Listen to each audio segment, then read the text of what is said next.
Live. What's up, everyone? NBA Hardwood show on a Sunday morning here. We're talking playoffs, NBA. I got my man Mangone in the house today for you guys. Mangone, what's going on with you, my brother? How is your weekend of sports going so far?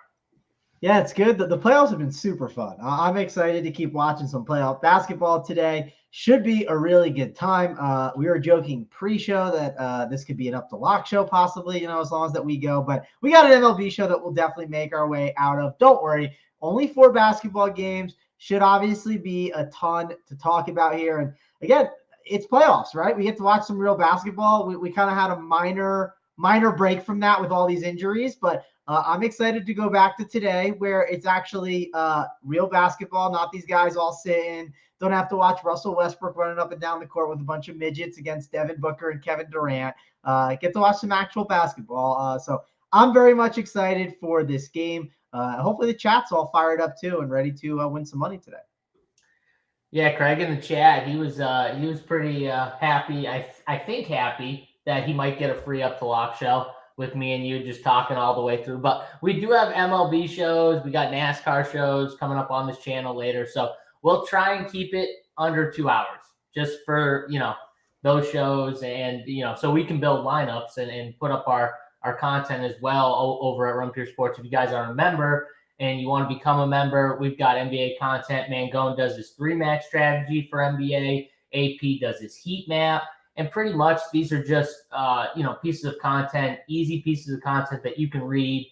And Mangone, maybe you should just break it down real quick, but talk about your 3-max strategy and how you kind of implement it for people to build lineups. Yeah, I give a player pool. I talk about the guards. I have guards, forwards, and centers. Got a little highlighted plays for each one. Maybe it's elite.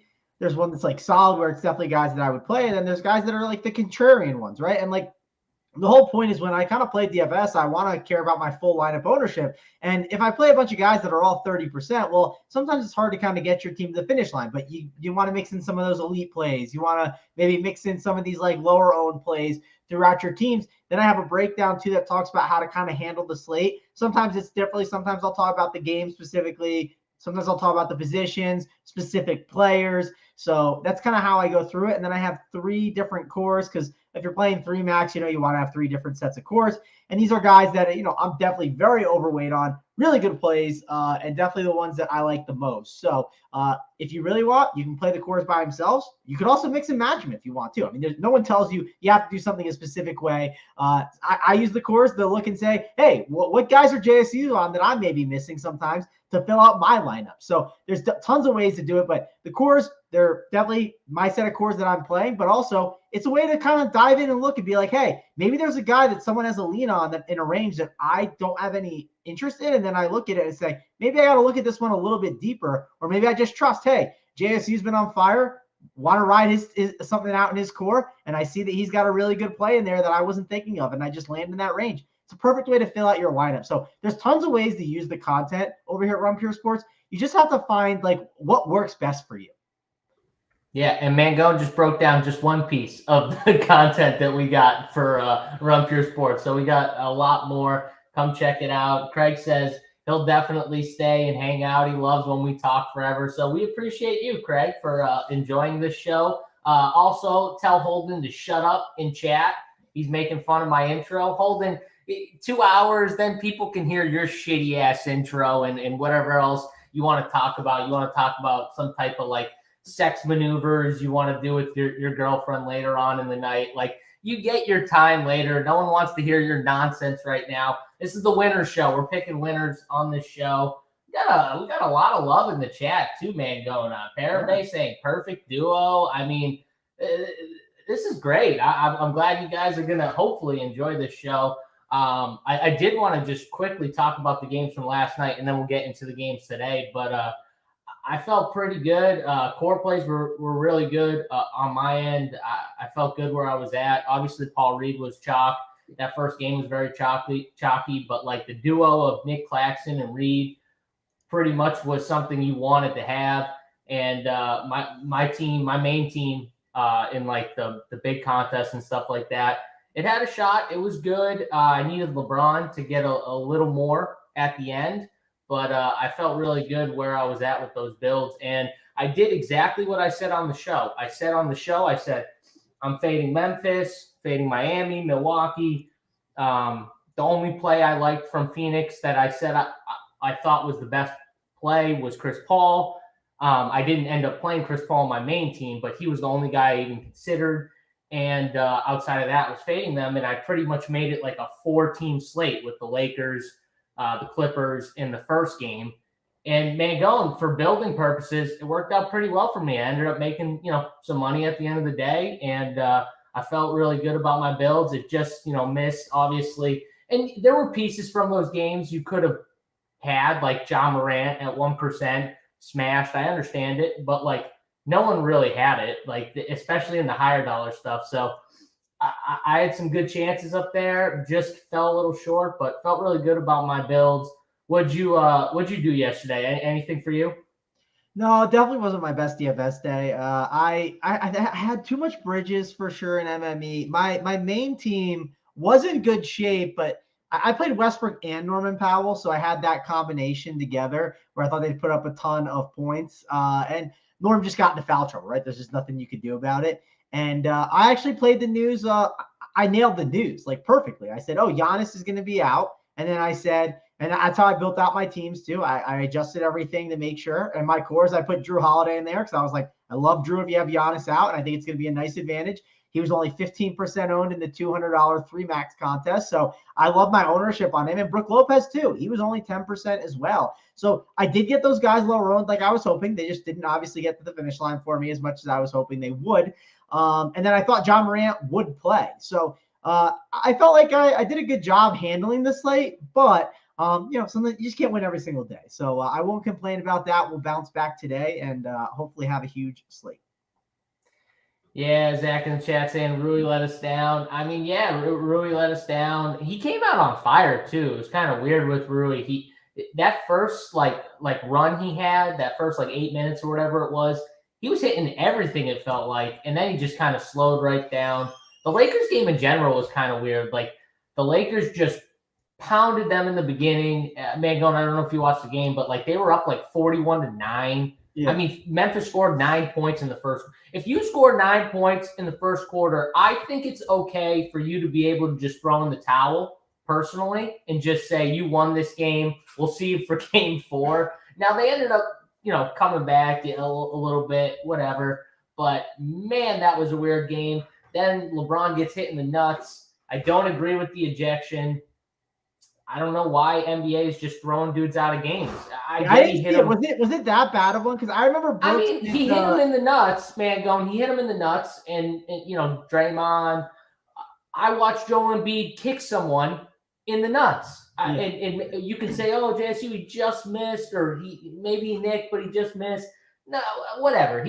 He kicked Claxton in the nuts, and he did get thrown out. So I don't get the difference. Maybe it was just because it was Dillon Brooks. I really think it is, Mangone, just these repeat offenders, right? Repeat guys who, like Dillon Brooks, Draymond, who are constantly getting into it. They're constantly talking. I'm sure the rest don't like them constantly talking. So it's just something where they do something like that, they're just out. There's no, no flagrant one, or, you get you still get to stay in the game. I think it's bull crap. And I don't like Dillon Brooks, but I thought it was bull crap they threw him out of that game just because LeBron was thriving in pain.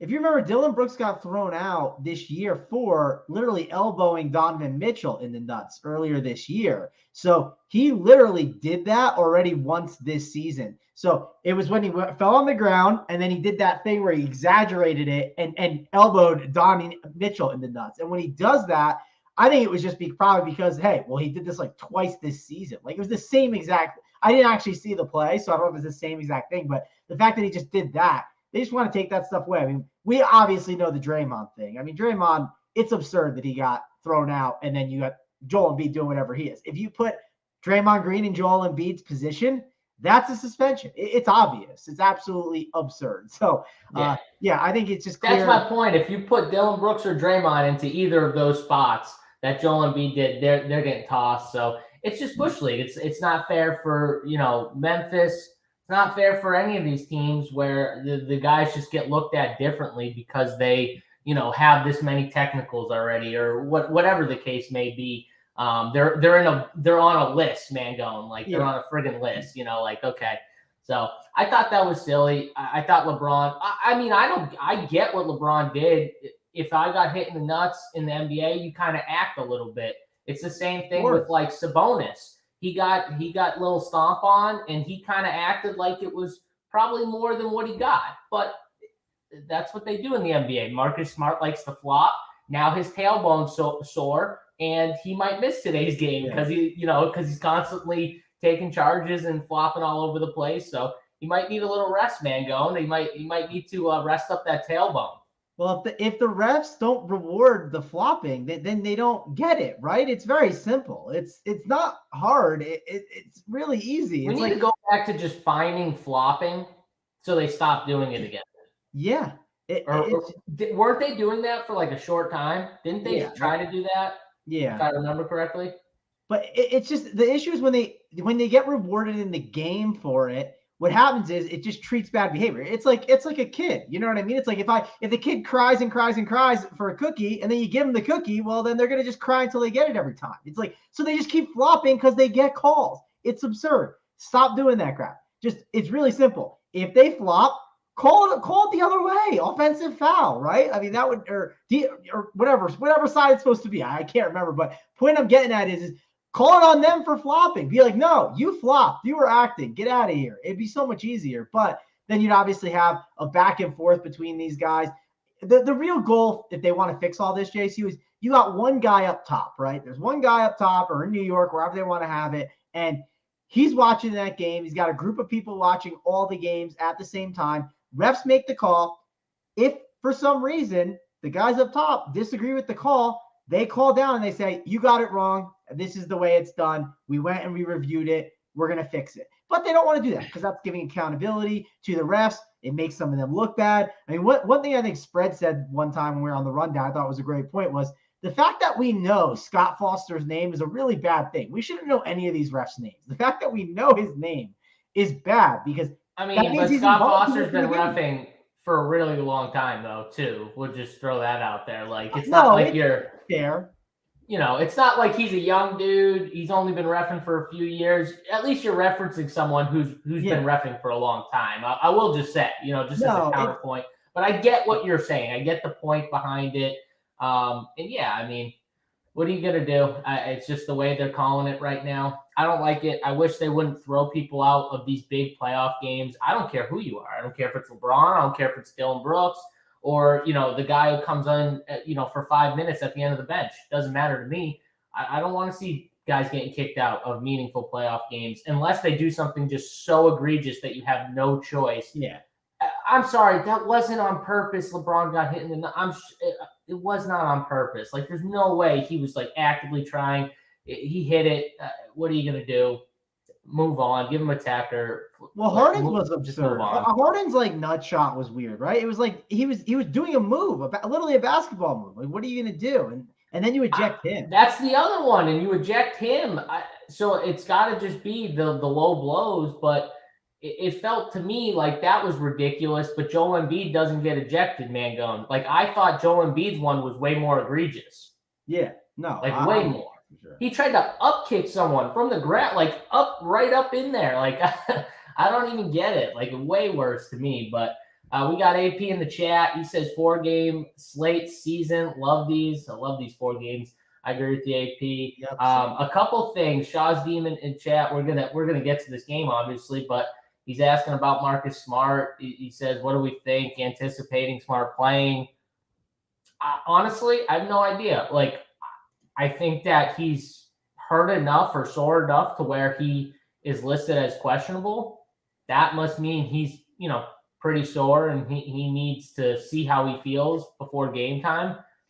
I could see him sitting, Mangone. I wouldn't be stunned if Marcus Smart, not saying take the game off, but sat for this game to kind of heal up if he's pretty sore. Yeah, it wouldn't shock me by any means, but It is. I wish if they were up 3-0, I think he'd for sure sit, right? I think that's like the one thing that's kind of like lingering.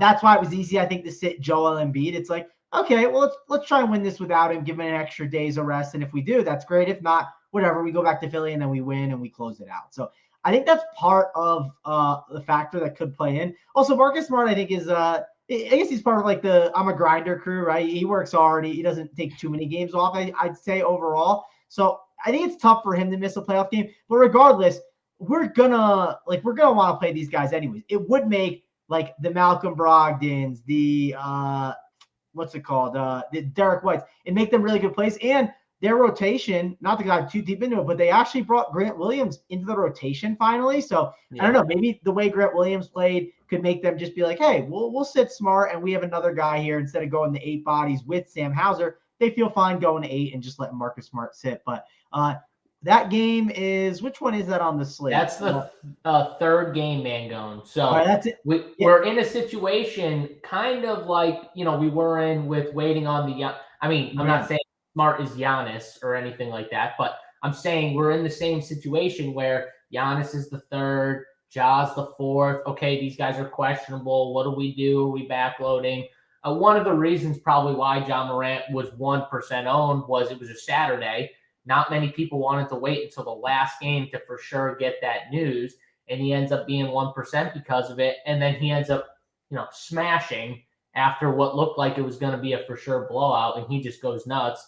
So, we'll see on this game. I think the good thing about the guys you brought up that would benefit is they're kind of decent plays anyways. Like you can make the case to play a Brogdon, a White, you know what I mean? You can make the case to play all these guys.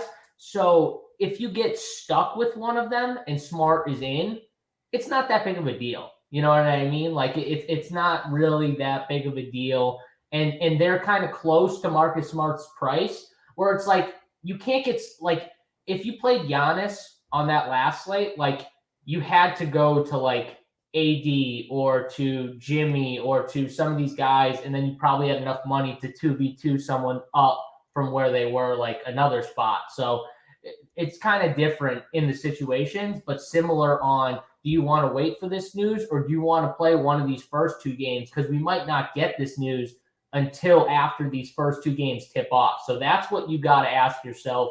What do you want to do here? I felt that the first game yesterday was too good to pass up on. Yeah. So I kind of went that route. But, you could make the case that Cleveland, New York, you could have no one from this game. You could make that case. They've been playing really slow. Games have been going under. I saw the chatter in our Discord this morning talking about betting the under on this game and, all that stuff.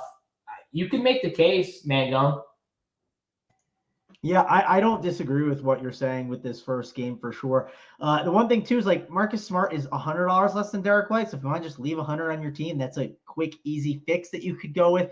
There's a lot of different ways, but you are locking yourself out of the Golden State and Sacramento game to some degree. Or you could play Cleveland. You could fade Cleveland and New York like we just talked about. You can play a little bit of Sacramento, Golden State, and it gives you enough pivoting ability, I think, to make things work. So I don't think it'll be too hard for you, but people are just busy and they don't actually make swaps, right? That's one key thing. People just do not make the changes. One great example of it was when Josh Okogie was supposed to be the Suns starter. What happened? Switched to Torrey Craig. Torrey Craig ended up being 9% owned while Okogie stayed at 18%.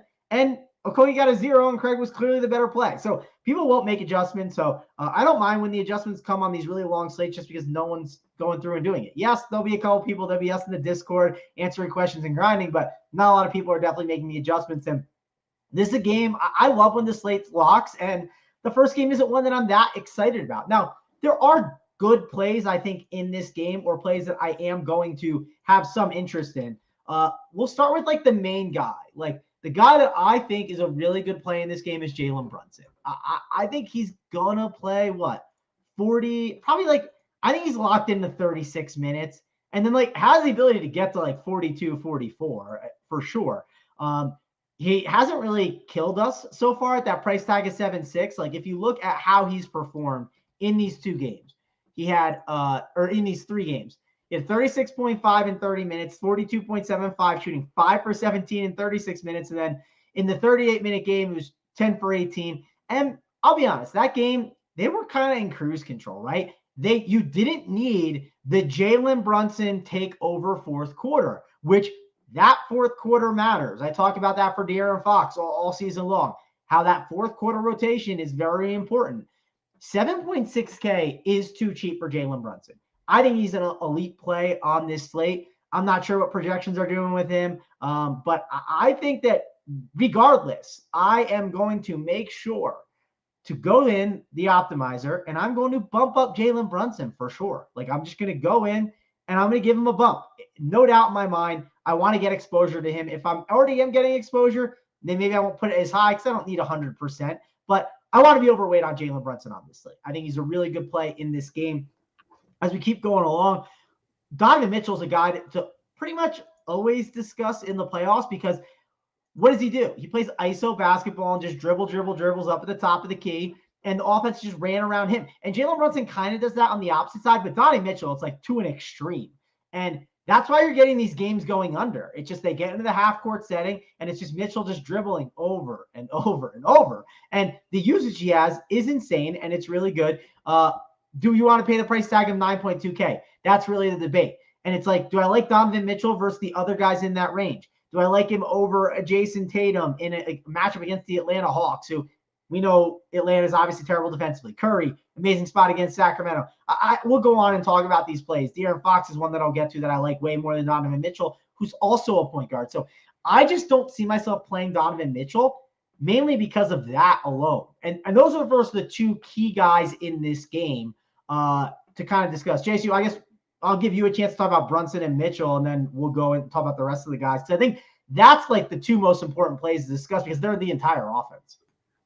Yeah, and so for this first game, the one thing that does intrigue me is the fact that I think everyone feels kind of similar about this game in the way it's going to go. Slow game, kind of like we've seen. We've seen guys hit, but we've also seen guys bust multiple times. I think what you're going to end up seeing too is a lot of people hold off from pulling too many plays from this game, which I get because it could be a lower scoring game again. But at the same time, what it's going to do is you're going to get these guys at pretty low ownership, I think, on a 4-game slate. So I want it to be lower on this game, but I think the way the slate's going, I think the slate almost might push me into playing some of these guys because I can make the case that Julius Randle, even though he has played terrible in this matchup, and I think one of the problems with this matchup is Cleveland they're so long. They have so much size for Randle to deal with inside. That it's kind of frustrating him. I also think he's playing a little hampered. But he's going to play and he's going to shoot when he's out there. He went 3 for 15 last game. He's 7,700.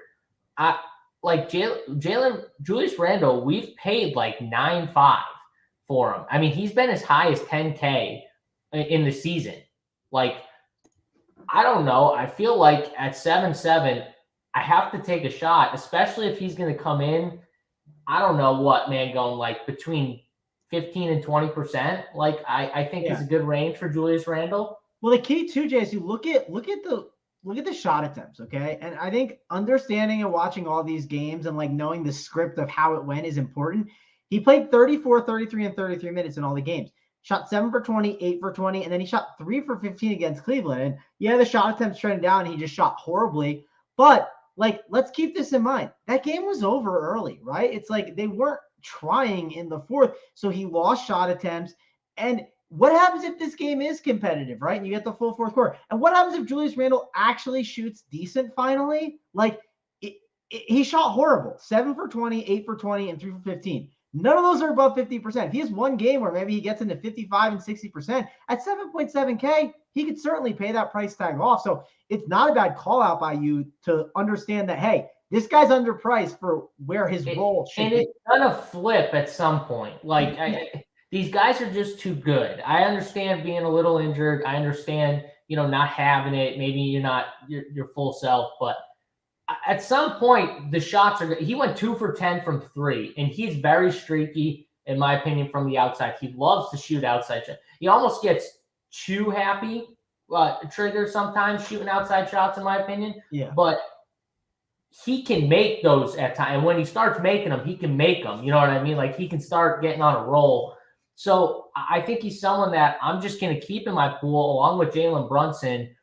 The other guy that I think if Quentin Grimes were to be out, he's questionable right now. If he were to be out, I think it helps Hart because I think they want one of Hart or Grimes out there for their defense, Mangone. So I think if Grimes is ruled out, I think that gives a big boost to Josh Hart. So he'll be someone that I'll have a little interest in as well, just from a minutes standpoint. I think he could get the biggest beneficiary of the minutes boost if Grimes is out. And so for his defensive purposes. And the other guy, this was another reason why RJ Barrett was kind of had it going offensively. So like Jalen Brunson, Julius Randle, they kind of like, let RJ do a little bit more because he was like feeling himself, I think, a little bit too. So that's another thing to point out. It was finally a game. Finally, RJ got it going offensively. I'll give my man Big T credit. He called it on the show. He said going home. He thought RJ was a pretty good play. I mean, he still ended up, he got 36, which for the slate was definitely great. Like if you told me RJ was getting 36, I would have definitely played him there. But I'm just saying, like, he's someone who's up and down. We've seen the downs, they're really bad. But maybe, again, you can go with the trends. He's still home, and maybe he has another good shooting performance. I'm going to go, though, Julius and Jalen. And then I like Donnie on the other side. You made all the cases and reasons for why not to play Donovan Mitchell. I can still make the case he has just as big of a ceiling as every single person that you're going to play. Steph, De'Aaron Fox, all those guys in that 9K range. Donovan Mitchell could easily score just as much or higher than all of those guys in that range. So I think from that standpoint, I have to have offense. So for me, it's the studs in this game, and then we'll get to games where you're going to be able to fill in with the mid-tier guys and some of the cheap guys. So you're saying like JSU Mangone, you said like 3 studs or something like that. Well, we'll get to the other games where I think you could fade some of the studs for some of the mid-tier guys to kind of fill in a big chunk of your lineups. No, yeah, you're definitely right. And you are going to get these guys lower owned, and maybe you do like a Brunson and Mitchell together. I don't think that's a crazy idea. Someone in chat said that Grimes is out. Grimes is not out. He's currently questionable. He could end up being out, but I currently see questionable. If you have a Twitter source on it, happily post a Twitter source for us to help us out. But yeah, I might be assuming Mangone that he's going to be out because he left game 3 with a hurt shoulder. He didn't come back, I'm pretty sure. So he might just be assuming he's out. He's not officially out, though. We wait until it's official. He's not officially out, so we want to get that news for sure. You never know, so just wait. That game's at 1 though, so you'll have that news. So you don't have to like assume anything, right? The 1 o'clock games, you will get the in or out status for him, so don't worry about that. Anything else from this game, Mangone? Karis LeVert, maybe he played a ton of minutes last time out. He was very popular last time. Shot 3 of 11 from 3. He's going to keep getting those 3-point attempts because that's the way that they're trying to guard them, is kind of making that third player out there, not Donnie or Darius, left open where they're going to have to create and shoot. So I got no issue with Karis LeVert, but do you have any like issues with him, like playing him, not playing him? What are you doing? Well, he's in there to guard Brunson. Like they need him instead of Cedi Osman and all these other guys. And he's done a decent enough. No, it's Okoro. Okoro can't be on the floor. He's terrible. Yeah, so they started with Okoro in game 1, and then what happened was they said Okoro can't do it. Then they had Cedi in to close that game 1, and it was like, this ain't working. Then they shifted to LeVert. That worked out really well, so they went back to the same thing in game 3, and they've definitely used him. At 5-1, he's definitely in the conversation for sure. I think I would like Josh Hart a little bit more. I just think this Josh Hart role is going to be really good. And last game, when Grimes went out, so he went out in the second quarter. Hart ended up playing, I believe, like most of the fourth quarter. Like I have it up here. He played from, where was it? Hart played the entire third, and then he played all the way to the 3:40 mark in the fourth. So he finally came out then. Josh Hart could be in for a lot of minutes at his price. So he's definitely a good play, someone that I'm interested in playing. Thought that was a good call by you. I know Hartenstein was popular the last slate, or more popular than I thought he would be. I don't see myself getting to a Hartenstein as a value. I think you brought up a lot of really good points of this isn't as much a value game. It's more so go up and grab some of these studs. Josh Hart is kind of a guy that we said is like an outlier guy. He's not a stud, but I think you're just grabbing some of these more expensive options. And then Jared Allen, we haven't talked about him at all. And it's not the easiest matchup against someone like Mitchell Robinson, but at his price tag is 6.8K. Yeah, he busted last game. The other two games played pretty well. And the reason why he's kind of set in for a good game or have an opportunity for a good game is he's going up against Mitchell Robinson, and they're all just hanging out by the hoop, right? It's not one of those spots where they're not going to go small ball with Evan Mobley at the 5 because they can't. So it's just guaranteed that he's going to be in there and getting a ton of minutes near the hoop. It's just one of those things. He's not going to lose these minutes like some of these other big centers that we talk about at times. I mean, one of the issues with playing Dwight Powell and Maxi Kleber on the Cavs last year was, hey, which guy is going to be the guy that closes the game out or get most of the run? And it was a guessing game because you don't know how the script is going to go throughout that game. So that's kind of the overall reasoning for Jared Allen. I don't mind him as a kind of mid-tier center option. Like if you played a Jalen Brunson, Josh Hart with Donnie Mitchell and Jared Allen, I think that could work out as a nice little four-man if you really wanted to. And the case in point you made for doing that is because no one's going to grab a bunch of guys from this game. So if you can make a reason for, hey, there's some really good plays in this game that we like, or a couple guys that we like, instead of just saying I'll put them on one team and then put them on another, give myself the most flexibility. If you condense on it, like you talked about, that's going to make you instantly different with the way you build your team. So that's I think everyone views this game as the worst of the three. Yes, everyone does. Everyone's going to say, well, I'm only going to grab one piece or two, or they're going to try and do their best to wait and say, hey, let me try and then I can grab a couple pieces from Golden State and the Kings. Really good game. And that gives me enough flexibility for my lineups to do that. Everyone's going to have the same reasoning and thought process. For sure. Now, not every single person in like the big $20 GBP and stuff like that, but the higher stakes that you get and some of the more, competitive contests, you're going to have people playing that way. 100%. So we're a little over 30 minutes in, and we're finally done with game one. So we're rolling. We're on pace for that up to lock. We are on pace for that up to lock. So maybe you guys will, Craig, maybe you'll get your wish here with the up to lock. But let's go to game two. Definitely from a series perspective, has to be one of the more exciting series. Golden State and Sacramento, game 4 in Golden State. Mangone 2-1 here. I think for DFS, people are going to gravitate to this game for sure. De'Aaron Fox has been, you could say he's been one of the most consistent players throughout the playoffs so far. I think with his games, I mean, he's consistently scoring at a high clip. He's racking up some of the assists and all that stuff, those other stats to kind of keep him in that like 50-point range fantasy performance. He's just been really good, clutch. He's 9K, so you got to put him up with guys.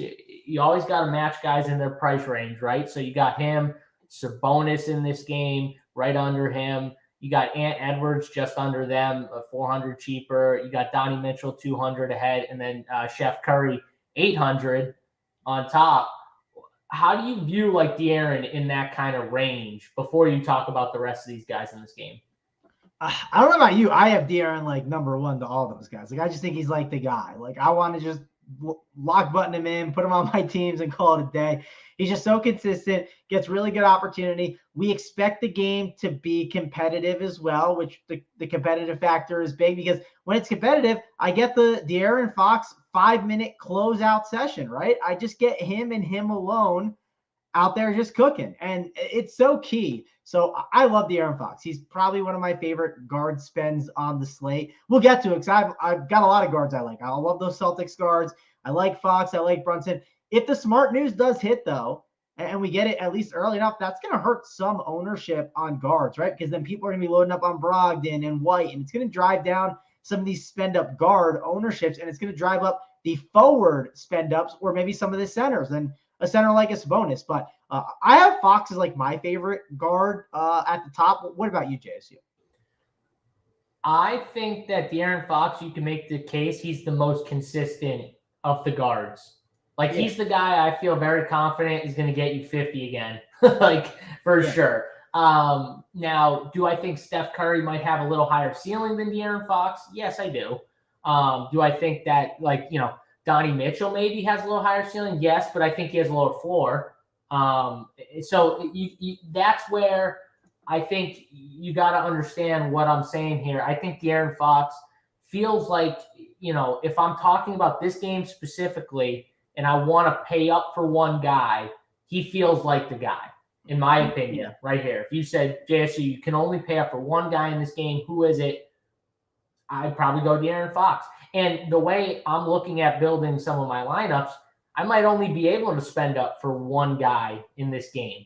And I think I might have to go into the mid-tier for a lot of this game. So I think that's going to be where my kind of route takes me. So when I'm looking at this game after De'Aaron Fox, I'm looking at these other guys, Clay at 7.2. That's kind of like mid-range. He's a little high, but, Draymond, Kevon Looney crushed. I think both guys are good plays. 6'1" for Draymond, 5'8" for Looney. I think you can make the case that both guys could give you 30 or 30 plus and kind of do enough to be on a winning team or something like that, depending on how it goes. And then you got a guy like Malik Monk, who I didn't like last time out. He had 2 really good games in a row. It was bound to happen where he finally shoots, 1 for 9 from the field, 0 for 4 from 3. Obviously, it's his first game on the road in the playoffs. We kind of expected something like that, right? Yeah. 5-5, though, for Malik Monk. I think he has upside. Bounce back candidate off of the bad game. He only played 25 minutes, but, let's be honest, there were some factors that factored into that 25 minutes, obviously. So I could go back to him. The guys that I can't do, Harry Barnes, he gets the minutes. I don't know. I just never play Harrison Barnes. It feels like to me, you get like 31, 30. It's like, okay, that's great. I would take it if he got it.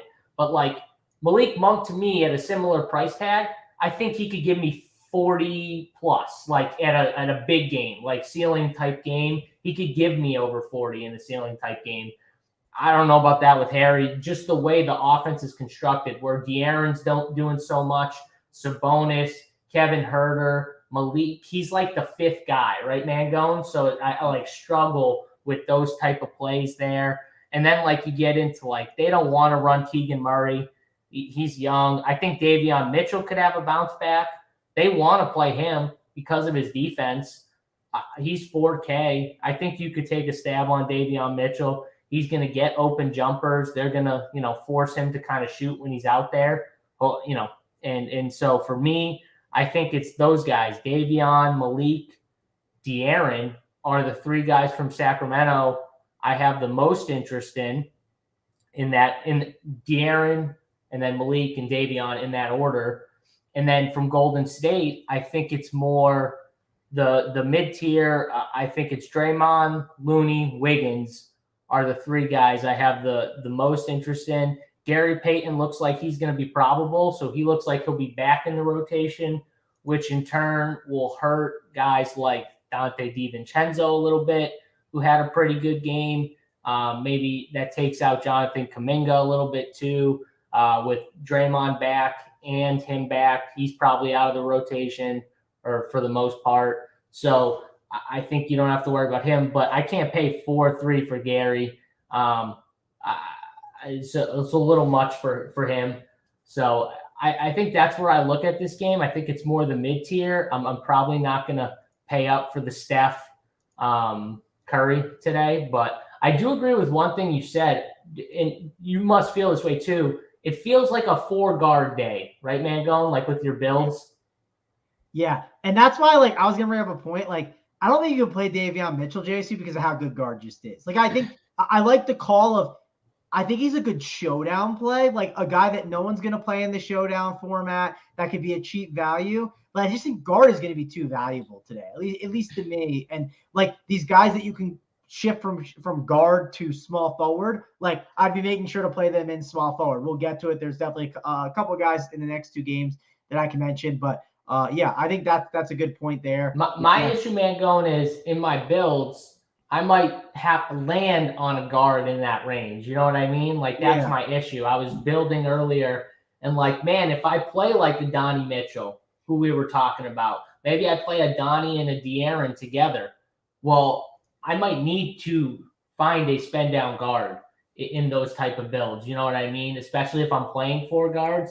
And that's where I think Davion, at least I know in a close game, I think he gets minutes because I think they just want him out there for his defense enough. So that's more what it was. But, obviously if I could have, 4 really good guards, that would be great. But, sometimes you got to sacrifice to play some of these studs at low ownership. You sometimes have to sacrifice maybe going from a Derek White to a Davion Mitchell to get up from a, Darius Garland to a Donovan Mitchell or something, like, just to give an idea. So, yeah. Another thing to mention with this game is the Warriors obviously have Gary Payton back. They also have Draymond Green back. So, like, this is not the same Warriors rotation where I know you talked about a little bit. Like, some of these guys are going to be cut. We don't necessarily know who. I agree. It's DiVincenzo probably is one of those guys, but that's one thing to just call out. We don't want to load up our Warriors as much as last time because of that alone. So Draymond Green is 6'1". I wouldn't sleep on Draymond here in this spot. Draymond seems like a good play, one that we should consider going back to. Super chalk last, not last late, but like whatever it was, game 2, right? He was very chalky for game 1 and game 2. And if he had crushed, I'm sure people would be on it. And people might not be on him as much, and they should be. Like 6'1", I think it's a good price for him. Wiggins is up to 6'7", which I like Wiggins. I think he's a solid option. But if I had to pick, I'd probably find a way to Clay if I could for that 700.2K. The problem is I just noticed he's only shooting guard eligible. He's not that small forward eligible. Yeah, he's not the small forward, man. I was gonna come back with it. You're putting a guard spot on Clay. No, you're right. That hurts because honestly, the small forward eligibility was nice for him, but that is a big factor there. Looney's another guy that he's at 5'8", and he was obviously great in last game, but like he obviously needed to play. Like they could easily go a route where he doesn't play, and it's Draymond at the 5. And I'm not saying he's not going to play the entire game. He'll probably start. They'll use him, but I'm talking about getting like the full run. So that's one thing to be concerned about him. There's definitely more blemishes, holes, however you want to call it, in this Warriors team right now. We have to be a little concerned with rostering some of these guys. We need to think about how we roster some of them. Maybe I'll make a group of some of these role players. That way I don't get too many of them on teams together. That's something I'll kind of tinker with in the optimizer when I kind of get off the show. And then Curry's obviously a great spend. I agreed with the statement that you said. Higher ceiling than De'Aaron Fox, but definitely lower floor. I'd agree on that. Just depends if you want to spend that price tag on him. But overall, I'd say my favorite play in this game is De'Aaron Fox. We haven't talked that much about Sabonis. We should at least touch on him real fast. That price is 8-9. Not saying it's in like the De'Aaron or in the Julius Randle, he's too cheap territory like we talked about earlier, but I don't know. It's getting to that at that center position. So like Sabonis at 8-9 as a contrarian spend up. For me, though, it's mainly Fox on the Kings. That's the guy I want to key in on. I don't hate Kevin Huerter and Monk kind of for the points that you talked about. They're probably going to go smaller, those guard lineups. They're fine filler pieces, not priorities in your teams. And then Golden State side of the ball, Curry's the best spend up if you have the money for, obviously he's a really good spend here on this slate. Like Klay Thompson, but I'm a little worried about that guard eligibility now. So it might be Draymond at 6'1" is someone that I gravitate a little more towards rather than some of these other options. And we're going to need value on this slate. I don't hate Gary Payton if I throw him into a small forward spot, but I'm not completely sold on the Gary Payton, the second play. He's not this like extreme value that I'm just going to pound on all my teams. Yeah, like for fantasy, I think Gary Payton could actually get more minutes than Dante DiVincenzo, but I think Dante DiVincenzo is a better fantasy play. Even if Gary Payton got 24 minutes and Dante got 20, I think Dante's a better play. I probably won't play Dante, but like on my main team or two, because I got two teams today, but like I think I think he could give me a little more in that 20 minutes than Gary fantasy wise. The interesting thing about Sabonis is the assist numbers are down in the playoffs, which is one of the reasons why for fantasy he's been kind of lower than what he was doing in the regular season. And I think also Draymond and Kevin, like they've been doing a decent job on him, right? Like they're letting a little more go in the playoffs, and I think that's hurting Sabonis a little bit more. I also think they're selling. I think they're selling out for Herter a lot, and I think in the process of selling out on Herter a bit, they're kind of just. I think they're running the offense or the defense in a way of De'Aaron Fox is going to get his, right? Like we don't have a way to stop him. I mean, the dude is so fast. They don't have anyone that can actually lock him down. They can do their best to slow him down, but they don't want to put all their resources on him. They want to make sure that it's put on the other guys. And I think that's what they're doing. They're kind of letting De'Aaron Fox be that guy that just gets his. They're giving Malik Monk the opportunity to show up and see if he can be the guy. And they're selling out on Herter and Sabonis a bit more. At least that's what it seems like, JSU. You got to remember, though, too, like Sabonis is not – it's not his game to, like, shoot the ball 1,000 times. And, like, that's not his game. That's not what he wants to do. He wants to score within the flow of the offense. He doesn't want to force it. He wants to get others involved. And so, like I see in the chat, people are saying Sabonis has been soft. I think he's just kind of getting used to the physicality of the playoffs, which is just, as you can see, it's a little different than how they call the regular season. Let's all be honest here, right? So I think players who haven't been in it as much, it takes them a little more time to adapt. And you can make the case Biggs more than anyone, the way they get to bang down there a little bit more. But it's kind of just like, he doesn't like to force it. Maybe he should be a little more aggressive. You can make the case maybe he should be a little more aggressive, but he's just not going to go out. It's just not his style to go out there and just chuck. It's tough, JC, because that's what the Warriors are asking you to do. And sometimes when a team is telling you to do something, that's their game plan. Their game plan is drop coverage down and force Sabonis to do that. So I'm not saying Sabonis shouldn't. If Sabonis can hit that shot, he should make him pay, right? It's really simple. I just don't know if he wants to. Until he starts doing it, it's hard to pull the trigger on it just because I don't think they want to play into that plan and style. I think they just want to run up and down, very fast-paced games. And if it's not a fast-paced game, right, if it slows down and they're in the half court, let's give it to De'Aaron Fox. Let's get the guards moving and see what opens up and not force anything. Right. And on top of it, let's be honest, they've been winning, Mangone. So why are we changing up what's been working? You know what I mean, too? Like on top of it, like let's not act like they're down 3-0 now. You know what I mean? They're up in this series. They've been doing a great job. For them, they want to get back home. Obviously, if they could steal a game away from home, obviously that's great. But get them back home in their home crowd where they're comfortable. Who knows, though? They could steal one away from home, for sure. So, it's just not the way it is, though. But if you told the Kings, right, if you told them, hey, you're up 2-1 right now, you know what they would – and like let's say 2-2 back to Sacramento, they'd say, great, we got 2 more in Sacramento and then 1 in Golden State. We're on track. Like, that's how these guys do think. Like, they're like, that's fine. Like, it's no problem. Like, it hasn't been stolen. They don't understand. They don't have to steal one. But if they can steal one, they're going to try to, and that'd be great. One thing you guys need to do is hit that like. I'll say that. I keep seeing people in the chat telling us 565 people watching, 130 likes. Got to get those likes up, JSU, right? Sabonis has to be aggressive. You need to be aggressive with the like button. I'll say that. Do the thumbs work? Are our thumbs working here? Let's get them. Let's hit that thumbs up. That's all you got to do. It's very easy to do. It takes you 2 seconds. Ring the bell. Subscribe to the channel. You know the whole spiel. I don't got to say it over and over again. Do it for us. we're here early, grinding for you guys on a Sunday morning. So just show us a little love, hit that thumbs up, and subscribe. RunPureSports.com. Got a ton of premium content for all these sports, not just NBA, but we got NASCAR, we got MLB. It's just everything's rolling right now. MMA was awesome last night. I saw some people did well in MMA. Card was fire. I hope people bet Sergey. I saw our guy Big T tweet just easy giblets with the plus money on Mr. Sergey. So first round KO, whatever it was, huge money. Mangone, I don't know. Did you bet that fight? I bet that fight. No, I honestly, I feel like a lot of people were betting it, and I was like told from people too, and I was just like, I'm dealing with NBA. I don't feel like even looking into MMA, but I'm not a big MMA guy, so that's why I didn't do it. I love MMA. I saw a bunch of people told me to bet like something, and I think it was that guy, but like I don't know. It was probably him by knockout or first round knockout, or because he just comes in.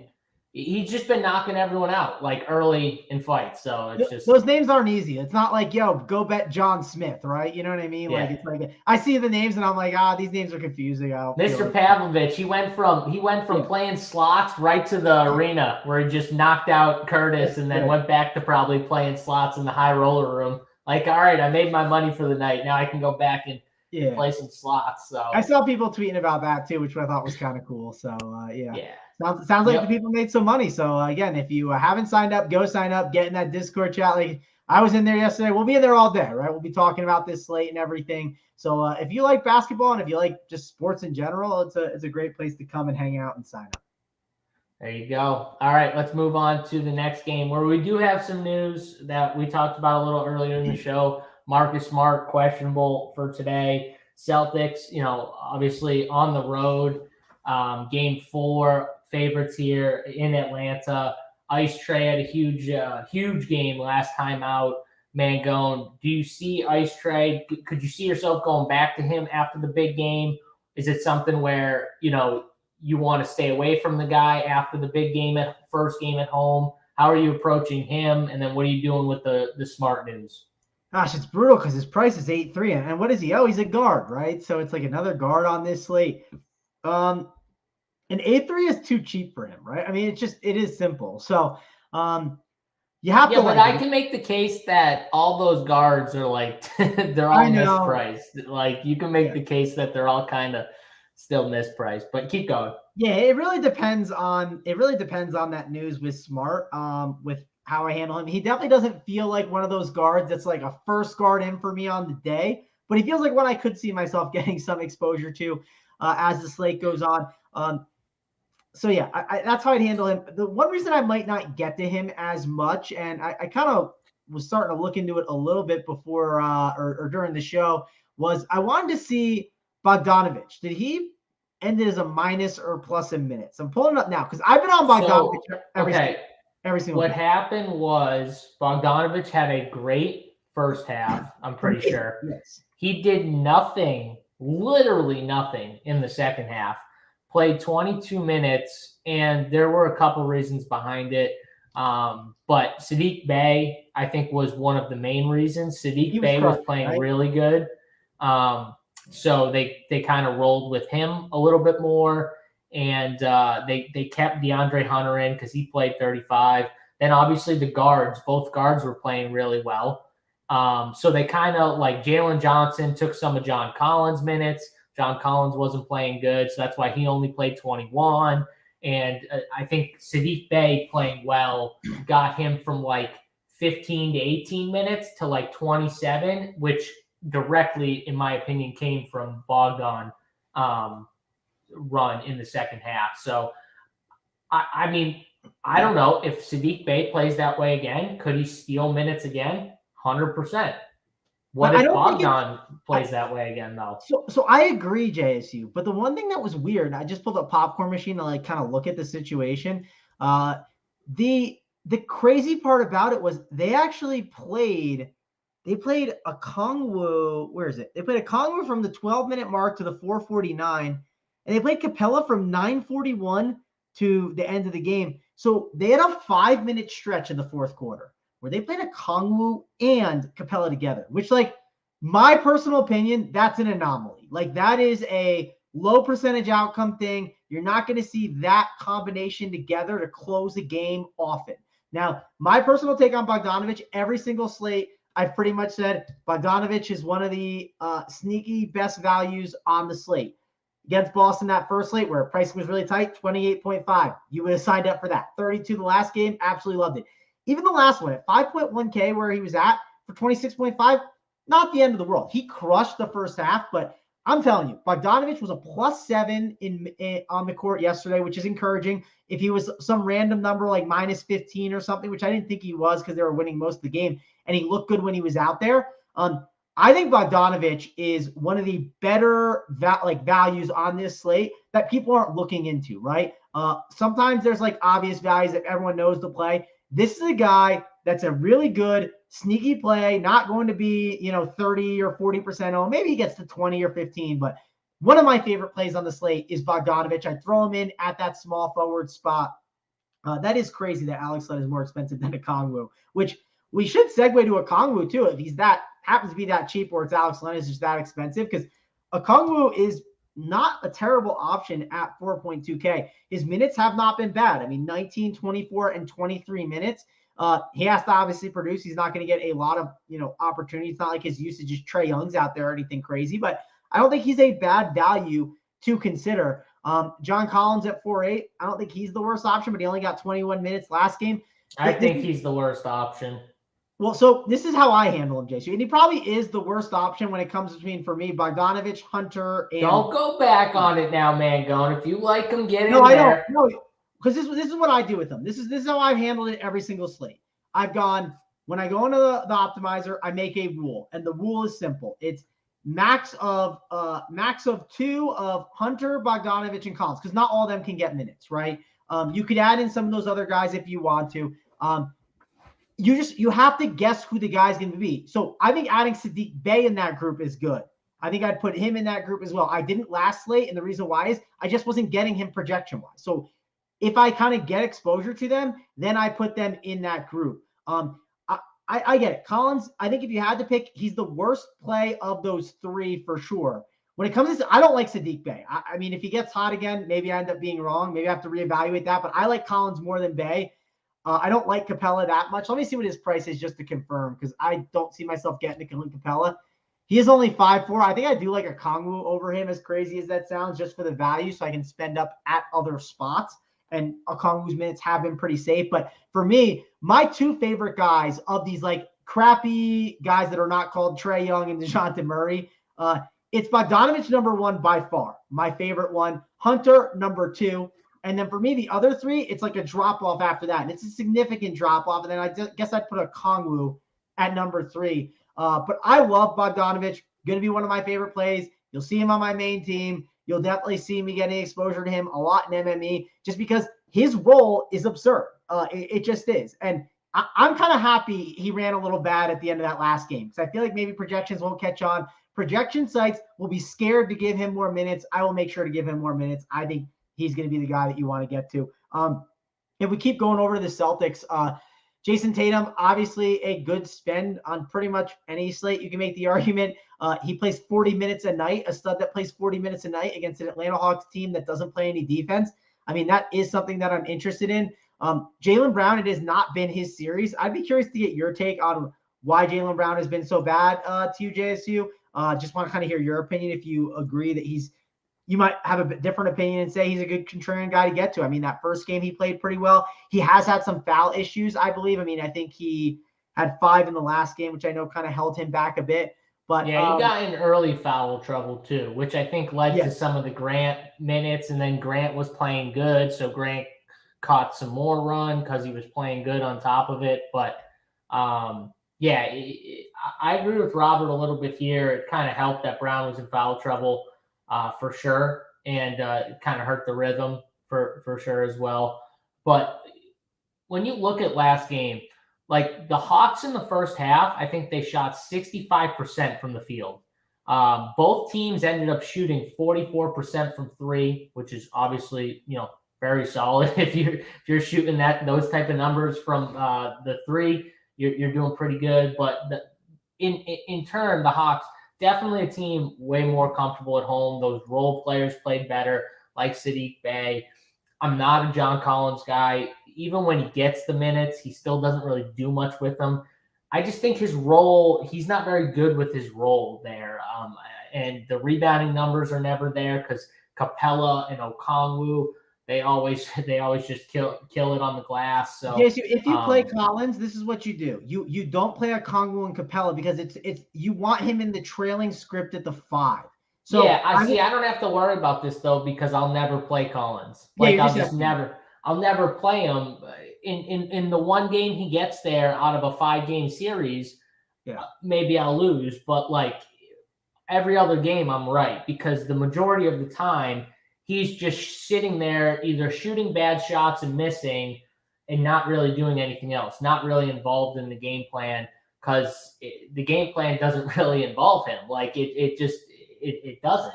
There's Trey, there's DeJounte, and then there's the shooters out there.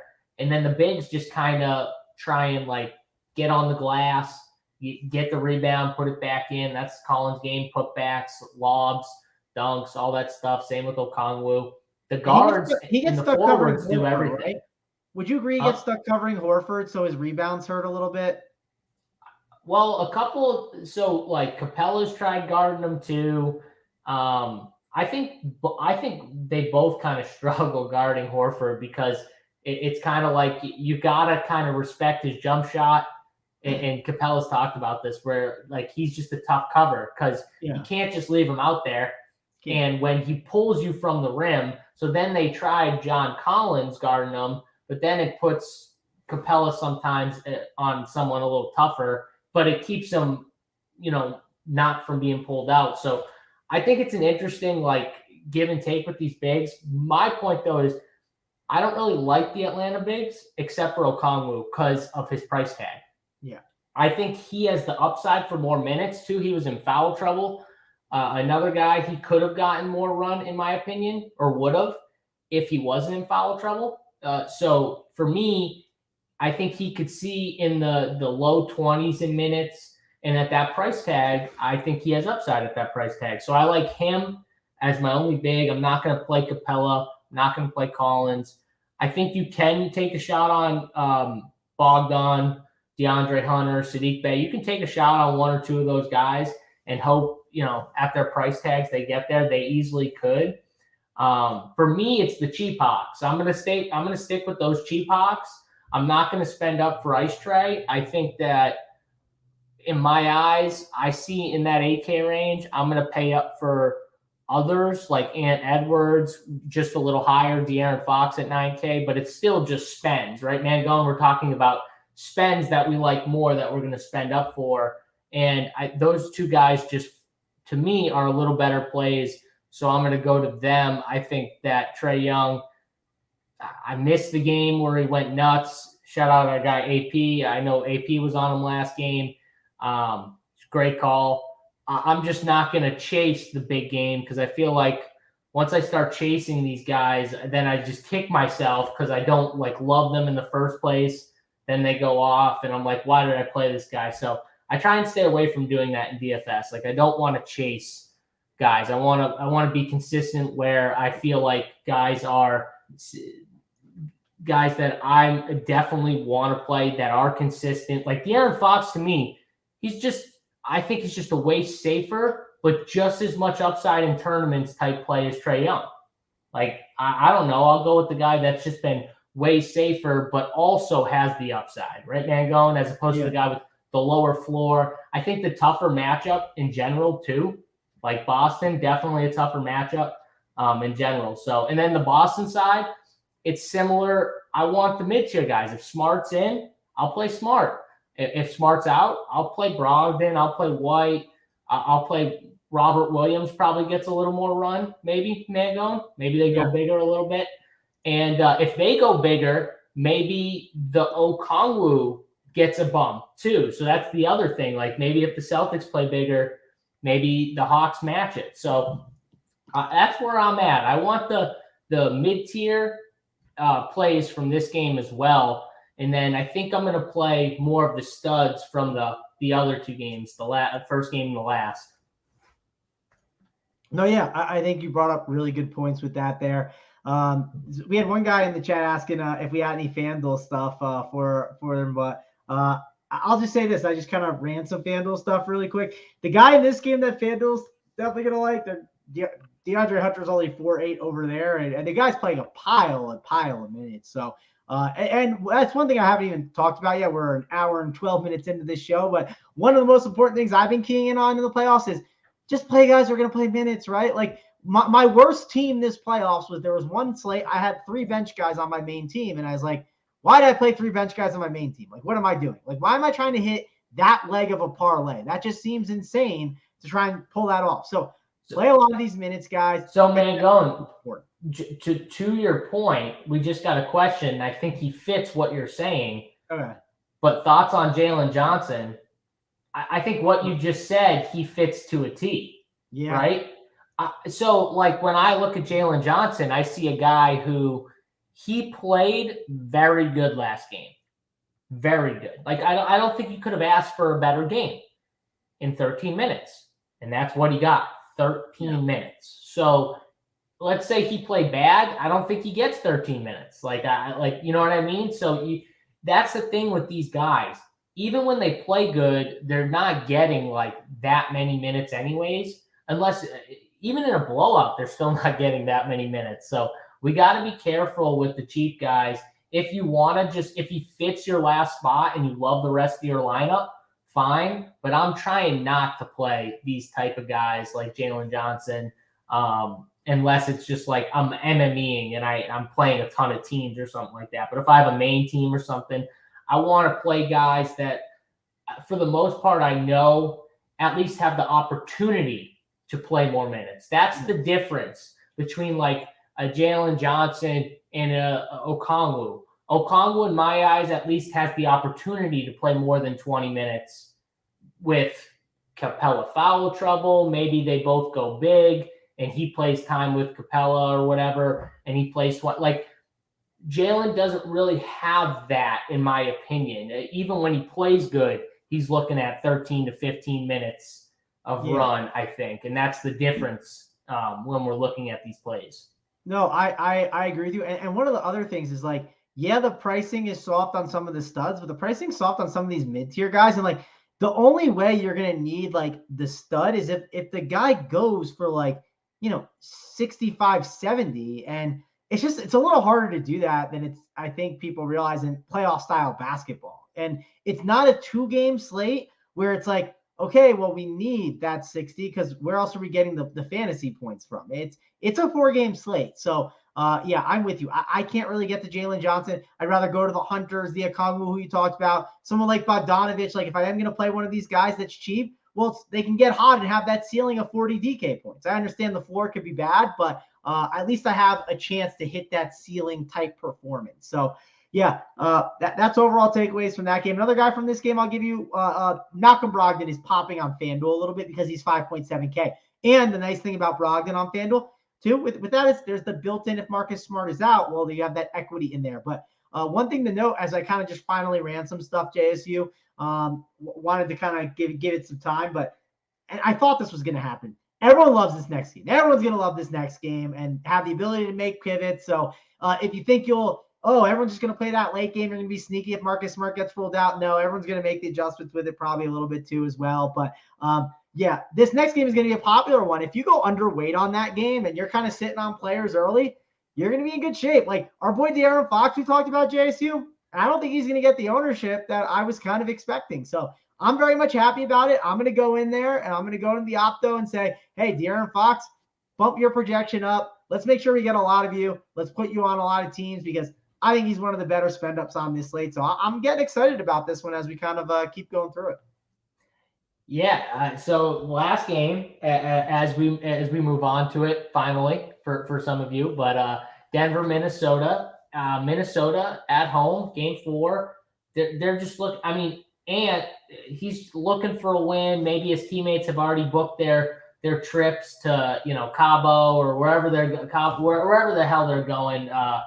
Hutakana, I don't know, Mangone, but they're going on vacay soon. If it's I'm a tonight, Cancun guy. 3-2-1 Cancun is the chant when you're in the huddle. That's what they say. there you go. I think the only one that hasn't booked his trip is Ant.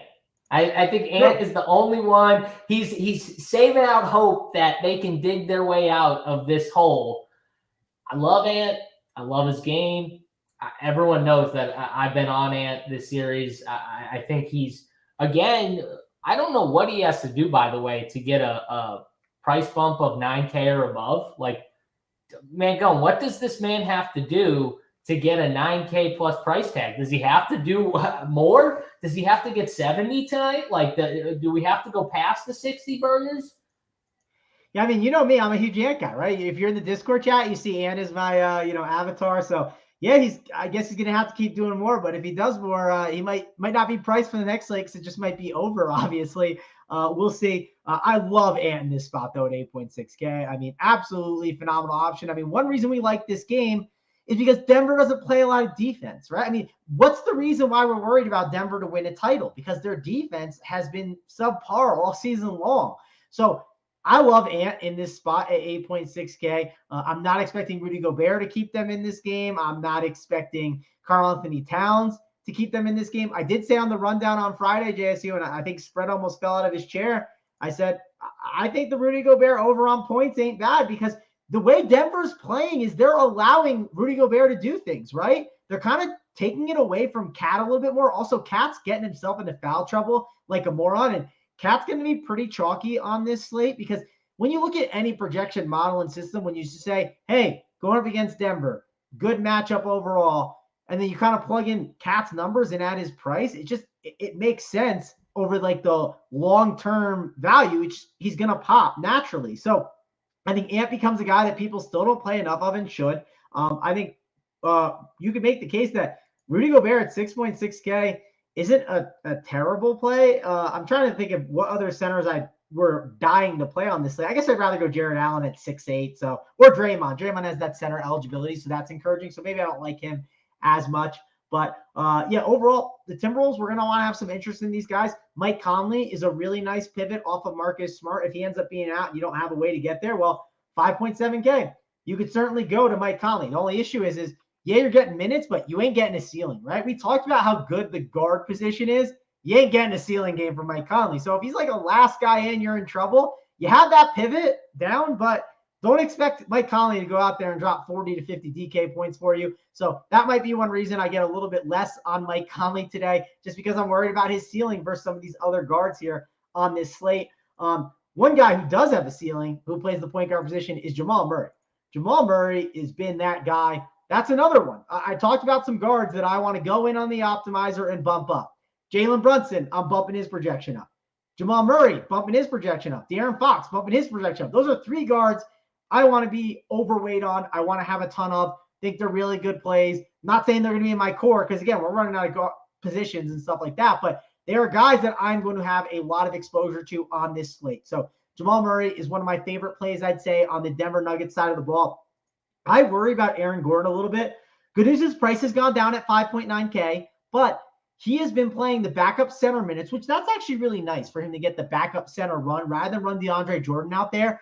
It's good for his long-term playoff value. Like when we get to like the future series, like where they play the Suns coming up, I think I will like Aaron Gordon and buying him in certain spots, but it's kind of hard to buy him going up against Rudy Gobert because he just doesn't leave the rim and just sits around the rim, and it's harder for him to get the rebounds and everything. So overall, I like Aaron Gordon. I don't like Aaron Gordon at 5.9K. It feels like a cheap price, and it kind of feels like it's bait. I don't think I'm going to get baited into it that much.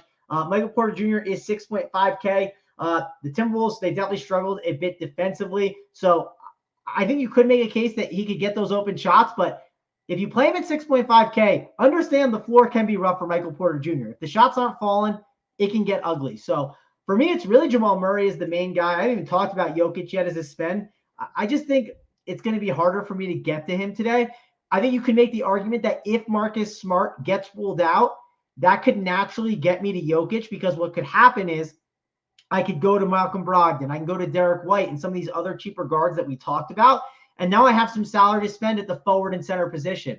So I think that's how maybe I could get on Jokic a little bit later. I'm not as excited about him right now, but we've really seen kind of a duel between Ant Edwards and Jamal Murray throughout this series. And I think we continue to see that. I also think we continue to see Nickeil Alexander-Walker start. Not saying he'll for sure close, but he's been guarding Jamal Murray, and he guarded him really well in that game 2. Game 3, I can't remember how he played kind of there. I don't remember if it was that great, but he only got 22 minutes. Prince only got the 15. But you're kind of playing a guessing game between those two of, one, which guy's going to start, right? And then 2, is he even going to get his closeout run? I'm not as excited about that Timberwolves spot starter. Really, the guys I'm focused on, it's simple. It's Ant Edwards for sure, and it's Jamal Murray. Those two guys kind of dueling back and forth. Those other guys, there's some good plays mixed in here and there, JSU. I'm sure you'll give me some takes on it. Maybe you'll try and change my opinion on something or give me a good take that can help me out. But this is a game that a lot of people are going to be overweight on. And there's good reasons why to be overweight. But I don't want to do everything the field's doing. I want to play good plays, but maybe me getting a little underweight on this game could be a slight way that I get different. And I just hope that all the usage is funneled towards Jamal Murray and Ant Edwards throughout this game. Which could easily happen, for sure. And everyone knows I haven't been really on Towns this series, all that stuff. I think Ant's just a way better play. Now there's a little more of a gap, and I'm saying this, remember, they were 7-8 and 7-5 at one point during this series. Literally a week ago, I can remember talking about how Ant has 60-plus point upside, and I got laughed at on this show here by he who will not be named, Big T. But it's just funny how far we've come in just a week, and now Ant is a little more expensive than Cat. I actually think Cat in that point in that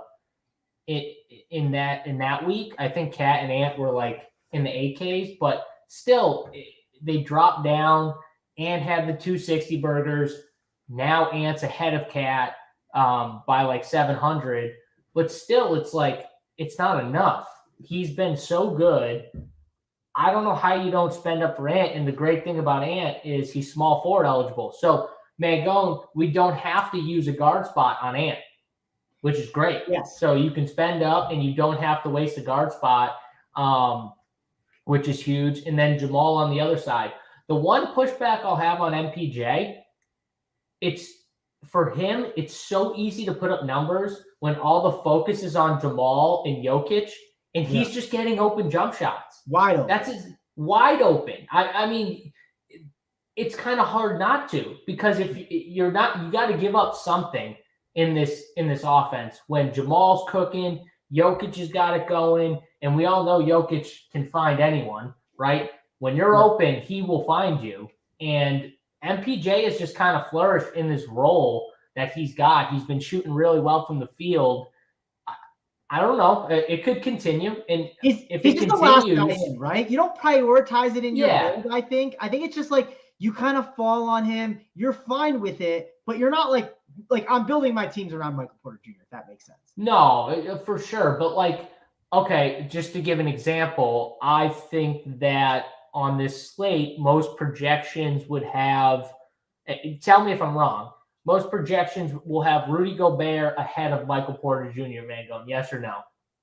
Yeah, I'd probably agree with that. Let me just. I'm just guessing. I haven't looked at anything. No, I would assume. You're right. You're 1,000% right. I will say this. I think Michael Porter Jr.'s floor is lower, but the ceiling is higher than Rudy, in my opinion. Like in this spot, I'll fight with anyone about this. They're leaving Rudy open, and he's getting like 35, which is fine at his price tag. But they're literally letting him, like you said, they want him to try and score, which is a great game plan, by the way. Why wouldn't any team do that? If Rudy Gobert beats you and drops like 25 or something on your head, you move on to the next game. You say, we'll get you in game 5. It's a position issue, JSU. That's the reason why you're going to get him 2 over as well. I don't think it's just the projection; it's that as well. This slate is similar to the Friday slate because you have all the same teams except you added one more game. The game that you added on was Sacramento and Golden State. So the center position, and obviously when you talk about Sabonis, who's their center, well, he's a really expensive one, so it's not that simple of an equation just to put him in there. And then the other center is, well, Kevon Looney, who got priced up a bit because of Draymond being out, so now he's 5'8", and then it's Draymond who could slide in there as well. So ultimately, center's just not the easiest position on this slate, and that's where I think you're going to see people like land on some uncomfortable center options. So trying to like figure out your center position, I think is going to matter a little bit, or embracing the idea of, listen, I don't love center today and it could be a bit gross. So that's why I may play a Kongwu, who we talked a lot about, right? It just, I mean, you probably hand-built some lineups. Center probably wasn't like the first position you were racing the roster. You probably went through. It's like the last position I was rating the roster. Yeah, exactly. You might go in and put a center in there and you go, I'll come back to this later. Let me get my forwards, my guards, my util. And then you're like, how much do I have for center? Okay, that works. Whenever you're looking at the weakest spot, in your opinion, in the field, position-wise, I always think it's a good idea to focus on that last. Like, it's a weak position anyways. Get the spots where you think you need to, focus on them, and then finish it out. Okay, I'm in this range. This is what I got left. Who is my favorite in this range? Or no one in this range works. I got to fix something, and then I'll come back and see if I land in a different range, right? Mangone is like the way I look at when I'm hand building these teams. But yeah, center is definitely not the position to focus on. Also, too, there's some power forwards that'll just fit in the center spot where you don't need to actually roster a true center if you don't want to on this slate. So that's the other thing. If you think like power forward's a little stronger and you want to just throw one of those power forward guys like a Draymond in your center spot, whatever. But so Jordan asked me in chat, are there any teams that I'm crossing off like yesterday? Well, yesterday I crossed off like half the damn slate. I don't know if I'm crossing off that many teams on this slate. I will say Denver, Mangone brought up a really good point about this late game and how it's going to be very popular. So I know off the bat I'm not playing Cat.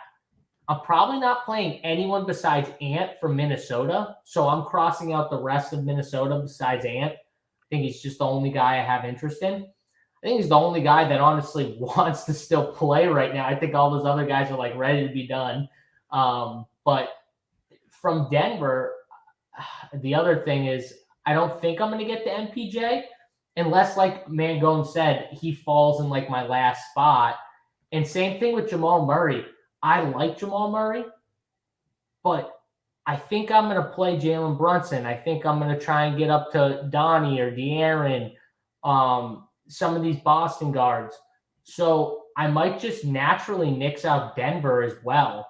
So that might be the game I'm lowest on. And it seems like the game that everyone's highest on, which makes me even more kind of apt to do it, just because I'm looking at some lower owned plays in the first game.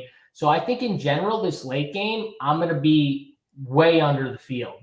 And that will probably be where I get different on this slate. Is it might just be Ant and move on for me, whereas most people are going to want a couple pieces from that game. So I think that's what I'm doing specifically to try and get a little different on this slate. Mangone, do you see any game that you're like, I'm just not going to mess with it today, or any team specifically that you don't want a piece of? It probably ends up being Cleveland for sure. And I know we kind of talked about it. Like they seem like the easy team to kind of, I mean, maybe not totally, because Karis LeVert, you can make a case for. That's one guy if he's going to get the run he's been getting and at his price, I should consider him a little bit more. And he gets that shooting guard spot. But it just depends how I kind of handle the Marcus Smart news, because that lock's kind of early, right? And like, if you like all these guards, well then if I want Derek White, I want to put him in at that shooting guard, not really the guard spot. I don't want to toss him in at my other guard or utility, just because I value that position a little bit. So Karis LeVert's it's mainly, I'm going to be lowest on that first game like we talked about. That Golden State Sacramento game is going to be harder to get to than I think people think, because of like someone in the chat said, you don't have interest in Kevon Looney as a center? Well, his price has gone up to 5'8". I liked Andrew Wiggins. And Draymond's back. Yeah. And I don't know if people think that affects Looney. I think it affects Looney a little bit. I think it affects his upside, his minutes a little bit. It could affect, like, there's a lot of things going into it that it could affect depending on how they want to go about finishing out this game. So, yeah, Looney crushed last game. I mean, I thought he was obviously the best center last time out with no Draymond. And could he end up being the best point per dollar center again on this slate? I mean, maybe he could. He could also give you a decent where he might be on the winner, he might not. Like he could be in that like 28 to 30 range, Mangone. I could see him doing that. But is he someone that I'm like, I need to have Kevon Looney? Like I cannot make a build without him? No. Don't be fooled by the 20-point, 9-assist game. There was no Draymond. And Draymond, some of you guys maybe think Draymond's washed. He hurts the team, whatever you may think.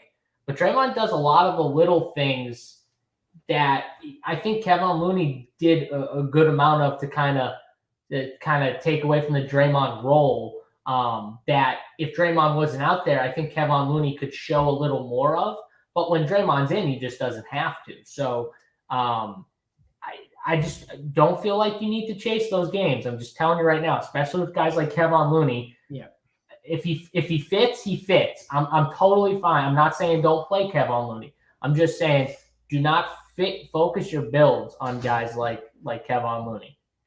Yeah, I'm totally with you. So I would handle, like I said, that early game, not as high on. The second game, I don't think I'm going to even push that much on. I'll have pieces. I talked about Love and De'Aaron Fox, but I think everyone is going to be kind of backloaded for these last two games, also with the news as well. And another thing is, I think my approach will be, I'll let everyone condense on that last game. I'm going to condense more on this third game, the Boston and Atlanta game. I think there's a lot of good plays that you could play in it. You can mix and match.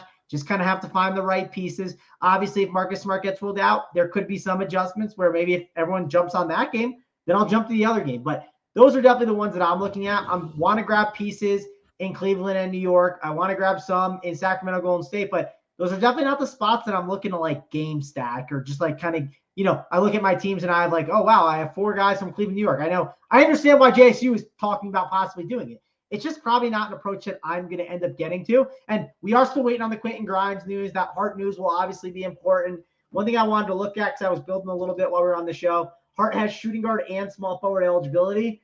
I'm assuming I would throw him in at small forward, but you could make a case to put him at the shooting guard spot if you wanted to, just because if there's other guys that you want to put at small forward and they have specific small forward eligibility, like 3 guys we talked about that I like at small forward, that position alone. Ian Edwards, we want to put in there. Bogdanovich is one guy I would like to put in there for sure. Let's see. Hunter has at least the power forward eligibility, so that's nice. But Michael Porter Jr., that's another guy that we talked about. Like, that's the point I'm getting as I like the point guard spot a lot, but shooting guard is one of those spots that could be a little tougher where maybe I end up putting Hart in there instead of Karis LeVert than other people. So that's big news that we're waiting on. We'll obviously be in the Discord chat. JSU is great with handling news. He does the premium up the lock show every single day. He hates it when we talk and we stroke him up, but he's one of the best for sure at analyzing all the news as it happens while building his lineups. That's definitely one thing I struggle with is, hey, I got to build my lineups and adjust the news and talk to you guys. JSU does a phenomenal job of that. He'll be in the Discord chat breaking it all down with you. We'll be answering your questions all throughout the slate, but that's going to be big news that people are waiting on with figuring out their shooting guard position for sure. Yeah, 100%. And that's, one of the things, one of the best things about being a member is the Discord. So, the Discord, you get so much information, and it's not just from us, and we're in there answering questions, but you got a lot of smart members, really sharp guys in there talking sports early on in the day, all sports too, not just NBA, MMA. And it's just a really good time, really good people in there just trying to, get better, learn, make good lineups, and win, and have some fun, hopefully, on top of it. And we're talking about things early in the morning. I mean, those guys were in there. I saw people in there at 7, 8 in the morning, talking some hoops. So, and it's not just hoops, like I said, it's all these sports, from MMA to MLB and NASCAR. Chats are just popping. So get in if you sign up to become a member, make sure you get in the Discord. Very, very important, in my opinion. Get in that Discord. Anytime there's an update in cores or something, we always normally add the Discord. So it's just a big thing. I think that if you're a member, you should make sure you take advantage of that Discord. To finish out, we had a few questions here. Any thoughts on Uncle Jeff? I can never play these type of plays. I think Uncle Jeff, though, he's going to get some minutes. I have one way, JC. What about he's center eligible? Like, I'll give it that. We talked about not liking the center position. He has the eligibility. It's definitely not something like you build an optimizer. You're not going to get Jeff Green pumped on your teams. But if you're hand building and you land on 3.5K, I don't think it's the craziest idea to just say, hey, the center position sucks. Like, let's just move on. I mean, I guess he's always those type of plays though, Mangone, where he'll fit and then I'll be like, I can't do this, and I just rearrange. I can't play Jeff Green. You know what I mean? I'll play Sadiq Bey, who could get me like 6, but he could also get me like 30, I think. And it's like, to me, it's a way better play than playing a guy who's going to get me like 15 or 40. Like, you know what I mean? Like, and he's 40 years old, and I just can't do. I'm back on Dylan Brooks' side. He's 40. He's not doing shit. He's not hurting me. Show me Jeff Green. Drop a 40 burger and show me. Oh, for Jeff Green, I guess he would drop like 20 and he'd show me. But, that's more. I can't do the Jeff Green stuff. I thought it was interesting, too. Did you see those comments about Christian Braun, Mangone? Malone had? So like, it was about, like, letting him, like, make some mistakes and let him, like, kind of grow with the mistakes instead of just pulling him. Who is this guy, and what has he done with Michael Malone? Because that is not the normal Michael Malone with rookies and young dudes that just lets them learn from making mistakes. Maybe which, by the way, is the right way to teach rookies and young guys. I'm 100% agreeing with what he's saying, but that is not how he's done it in the past. I can tell you that for sure. And with guys that, dare I say, have more talent than I think Christian Braun's a good player, but I think some of the guys that he has not employed that strategy with, you could make the case are way more talented than Christian Braun. And he just must love this kid. I wouldn't be stunned if he got more minutes, Mangone. Wouldn't shock me in the slightest if they ran him more minutes. I think he's learned, and I also think, like, dude, he did this with Jokic, right? And it's like he probably was like, I could have unleashed Jokic a little bit earlier. Now I know Jokic and Christian Braun aren't the same thing, but he's done this with guys for so long. Did it with MPJ was like the most recent one that he was like terrible with. Bones, it seemed like he just didn't get along with everyone. But yeah, MPJ, not MPJ. Michael Porter, or what's his name? Christian. It's Christian Braun. It's not even Braun, too. Yeah, it's Brown, apparently. I heard that. How is it Brown? I have no idea, but I'm so confused. I'll call it Braun for the rest of my life, but yeah, I mean, I don't know. I just thought it was interesting comments coming from Michael Malone, but all right, Mangone, we spent an hour and 40 minutes just about. We talked about everything under the sun that I can think of to do with NBA. I think the chat got it done for us. We got over 200 likes. I mean, if you want to hit the like, we would appreciate it, but you want to give away, one play that you're high on. I don't know what your play of the day is called, but you want to give your play of the day? Yeah, it's moved to the ping pong play of the day, right? God, Mangone is good at ping pong. Mangone needs to stick to ping pong. He's very good at ping pong. Yeah, shocker to everyone. When I got back from the place JSU, I was like, maybe I haven't had a table at a house of mine in a while. Maybe I should get a table. So I might buy one. Wait, you don't have a table? No, I had one growing up, but not here. Okay. No, growing up, that's even more impressive if you never had a table. Nah, growing up, I had one in high school. I played a ton with friends and stuff, but I need to get one like here at the physical house. So that's the maybe I can get DC down here one day, play some ping pong with him. But my play of the day. We talked about a lot of guys. I mean, I rattled off a bunch of those guards that I absolutely love, but I'm going to give you Bogdan Bogdanovic. I absolutely love him in this spot. I think it's a really good opportunity for him. Last game I was watching and screaming, right? Whenever he was hitting a shot, I was so excited. And then he died off in the second half. Still had a profitable day. This is where he just wins me all the money. This is the day we get the full 30 minutes from him. He's hitting all his shots. He has a big day. So give me Bogdan Bogdanovic as my play of the day. All right. I like that. Mangone, you got one there. I'm going to double you up here and say that 2 players from this first game for sure make it on the optimal.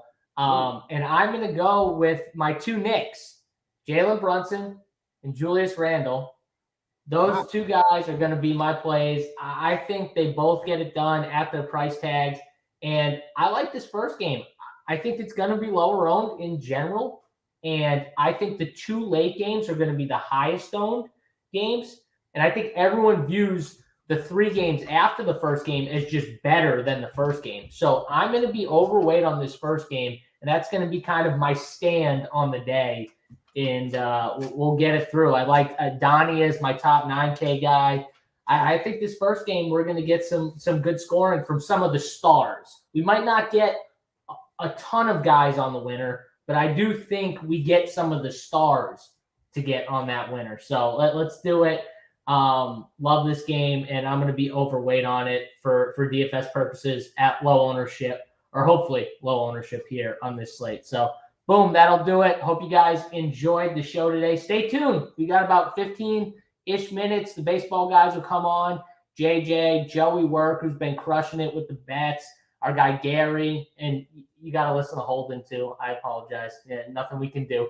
But those 4 will be on, breaking down the baseball slate, and then NASCAR at 1 o'clock right after it if you're into the NASCAR winners. So check all those guys out. Enjoy the content today. Hope you enjoy all the games. And let's run pure for Mangone. I'm JSU.